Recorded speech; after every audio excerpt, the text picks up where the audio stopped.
जरांगेंच्या संदर्भातील आणखी एक मोठी बातमी समोर येते। एमआयएमचे अध्यक्ष असदुद्दीन ओवैसी हे आज छत्रपती संभाजीनगरच्या दौऱ्यावर असणार आहेत आणि याच दौऱ्यादरम्यान ओवैसी मराठा आंदोलक मनोज जरांगे यांची भेट घेण्याची शक्यता आहे। छत्रपती संभाजीनगरचे माजी खासदार इम्तियाज जलील यांनी लोकसभेमध्ये मराठा आरक्षणाचा मुद्दा उपस्थित केलेला होता आणि त्याचमुळे ओवैसी आता जरांगे यांची भेट घेणार असल्याची शक्यता वर्तवली जाते। दरम्यान मनोज जरांगे यांच्या शांतता रॅलीचा आज संभाजीनगर शहरामध्ये समारोप होणार आहे।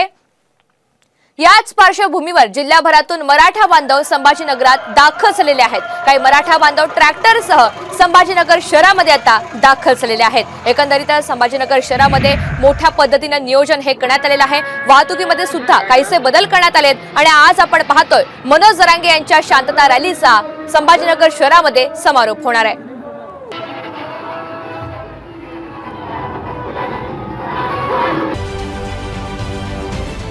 महाराष्ट्रातील सर्व बातम्यांचे विश्वासार्ह व्यासपीठ सकाळच्या सर्व सोशल मीडिया प्लॅटफॉर्मला लाईक, फॉलो आणि सबस्क्राइब करा। तसंच सर्व नोटिफिकेशनसाठी बेल आयकॉन प्रेस करायला विसरू नका।